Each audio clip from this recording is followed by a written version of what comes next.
मैंने basic, intermediate और advance level के लेक्चर्स डिस्क्रिप्शन बॉक्स में लिंक है, और साथ ही साथ असेसमेंट्स जिनसे मैं सवाल ले रहा हूँ वो भी वहाँ है।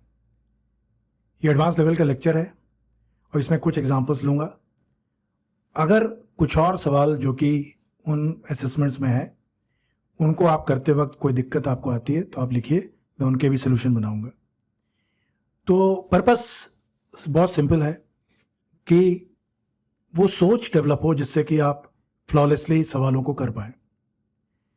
सवाल फॉर एग्जांपल मैंने जो पिक किया है समझाने के लिए पूरे प्रोसेस को, सवाल सॉल्व करना तो है ही पर्पस, लेकिन पूरा सोचने का प्रोसेस समझाना मेन पर्पस है। तो वो सवाल आपके सामने है, और वो सवाल एक particle undergoes 3 successive displacement in a plane as follows. वो स्क्रीन पे आपके सामने यहाँ पर सवाल है। तो कैसे अप्रोच करें इस तरह के सवालों में? मैंने कहा डायरेक्शन में सबसे बड़ी गलतियां होती हैं, तो इसके लिए क्या तरीका अपनाएं? अभी तो बहुत सी चीज़ें और आनी है जहाँ गलतियां होंगी, अभी से अच्छी आदत डाल ले तो अच्छा रहेगा। तो सबसे पहले डायरेक्शन में गलती ना हो, तो ये प्लेनर मोशन है, तो X Y axis unit vector I J चलेंगे। तो सबसे पहले ये मेरा एक्स एक्सिस है, ये वाई एक्सिस है, और इस per unit vector I define किया, इस पर यूनिट वेक्टर जे डिफाइन हुआ। अब प्लेन, और इसी को हम वाई को नॉर्थ बोल सकते हैं और एक्स ईस्ट। अब एक बार आपने अपनी कोऑर्डिनेट एक्सेस डिफाइन कर दी, ओरिजिन डिफाइन कर दिया, यूनिट वेक्टर डिफाइन कर दिए, बहुत बड़ा काम हो गया। नेक्स्ट स्टेप है कि जो भी सवाल में दिया गया है उसको इन यूनिट वेक्टर्स में बहुत केयरफुली एक्सप्रेस करें। एक बार ये हो गया फिर सवाल में कोई प्रॉब्लम नहीं है। तो जो for example 4 metre south west गया, वो साउथ वेस्ट का डायरेक्शन ये है 180 डिग्री, ये हुआ 180 प्लस 45, और एंटी क्लॉकवाइज मेजर होगा तो ये 225 डिग्रीज। तो ये तुम्हारा डिस्प्लेसमेंट D1 है। तो D1 जो 4 मीटर साउथ वेस्ट दिया हुआ है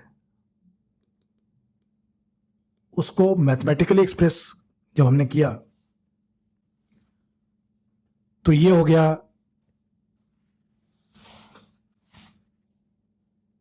I times 4 cos 225 degrees plus J times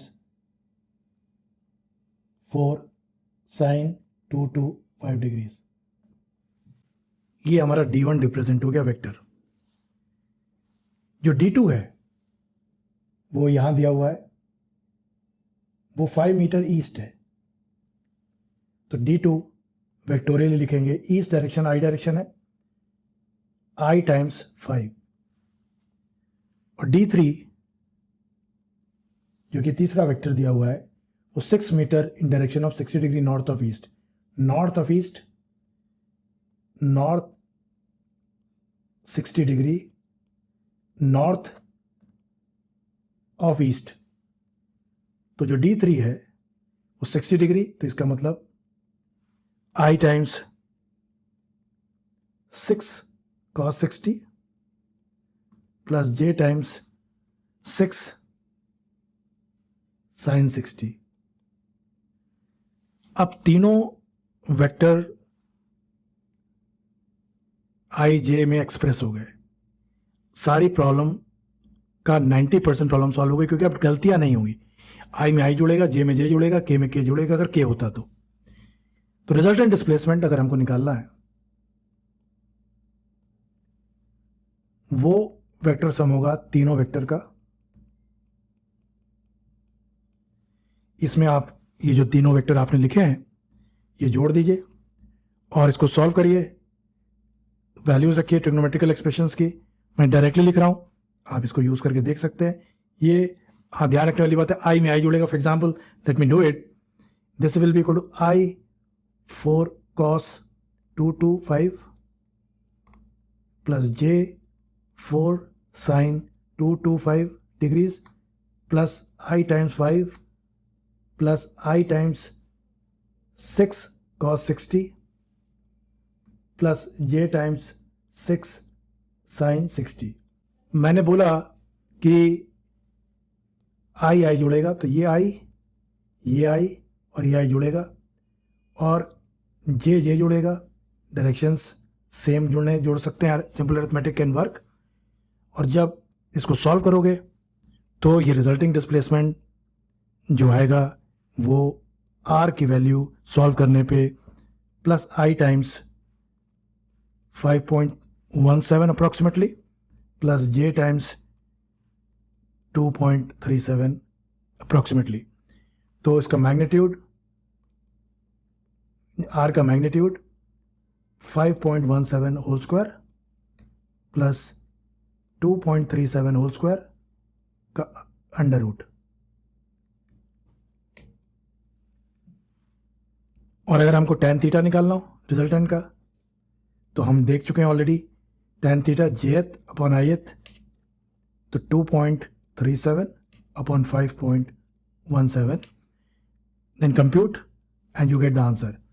तो जो पार्ट ए आ गया, पार्ट बी आ गया, पार्ट ए हो गया, पार्ट सी है कि result, then resultant part C भी हमने कर दिया। एंड पार्ट डी ये कहता है कि हमें क्या डिस्प्लेसमेंट की ज़रूरत होगी जो वापस आ जाए, यानी वापस आ गया यानी ज़ीरो डिस्प्लेसमेंट हो गया। आर तक हम जा चुके थे, हमें क्या डिस्प्लेसमेंट की ज़रूरत होगी ये हमें निकालना है। तो डी इज़ माइनस आर, यानी उतना ही आर जितना आया उसका ऑपोजिट कर दो, तो it will be just coming back and the zero displacement हो जाएगा। This is part D. अगला क्वेश्चन मैंने 3 डायमेंशन से चूज़ किया है जिस समझाने के लिए, जिससे कि थर्ड यूनिट वेक्टर के का यूज़ कैसे हो, इसको एक प्रैक्टिकल एग्जांपल के संग समझाया है। सवाल आपके सामने है, man leaves his front door, walks 1000 feet east, तो ईस्ट आ गया, नॉर्थ आ गया 2000 फीट नॉर्थ, और एक पेनी लेता है, यानी एक पैसा लेता है, कॉइन लेता है, और उसको ड्रॉप करता है 500 फीट हाई किसी क्लिफ से, पहाड़ से। Setup the coordinate system. ये कोऑर्डिनेट सिस्टम क्या हो तो मैंने बताया, राइट हैंडेड कोऑर्डिनेट सिस्टम हम यूज़ करेंगे, और उसको बाद वो यूनिट वेक्टर्स में लिखना है। तो सबसे पहले मैं 3 डायमेंशनली ऐसे समझाता हूँ। मान लो ये एक्स एक्सिस है, यानी ईस्टर्न डायरेक्शन, ये नॉर्थ वाइट पेन से, तो ये ईस्ट कितना चला 1000 फीट, तो ये 1000 आई हो गया, 1000 आई। फिर नॉर्थ गया 2000, तो 2000 जे, ये 2000 जे हो गया। अब उसने कोई चीज़ निकाली और ड्रॉप करी, ये इंपॉर्टेंट पॉइंट है, कोई चीज़ ड्रॉप करी। अब अगर ये डायरेक्शन, नीचे की डायरेक्शन अगर पॉजिटिव लोगे तब तो ये प्लस 500 के होगा, लेकिन अगर ऊपर का डायरेक्शन पॉजिटिव ले लिया तो फिर ये माइनस 500 के होगा। अब क्या लें, हम ऑलरेडी बता चुके हैं, right handed coordinate system. X से वाई की ओर जाओ, राइट हैंड से एक्स से वाई की ओर जाओ, thumb is the positive direction, यानी ये ऊपर का डायरेक्शन पॉजिटिव के है, तो यानी नीचे का डायरेक्शन नेगेटिव हो गया, तो इट विल बी माइनस 500 के। तो इसी को मैं आप फिगर में दिखाने जा रहा हूं।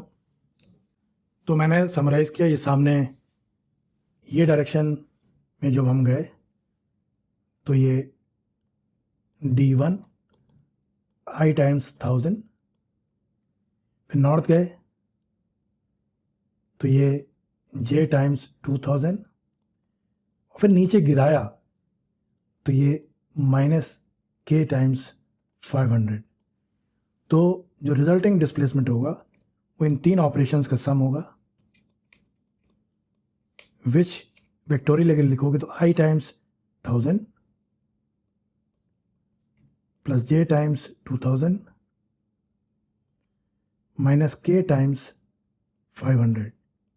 और जैसा मैंने कहा, उन्होंने right handed coordinate system use किया। अब अगर वो पार्ट भी है कि अगर वो अपने ओरिजिन जगह पे वापस आ गया तो रिजल्टेंट डिस्प्लेसमेंट क्या होगा। नेचुरली अगर वो वापस आ गया है तो रिजल्टिंग डिस्प्लेसमेंट 0 होगा। तो मैंने कोशिश करी, एक प्लेनर एग्जाम्पल लिया और एक 3 डायमेंशन लिया। आइडिया यही था कि ये दिखा पाएँ कि डायरेक्शंस को IJK का इस्तेमाल करके कैसे प्रिजर्व किया जा सकता है बिना कोई कॉम्प्लिकेशन क्रिएट किए हुए।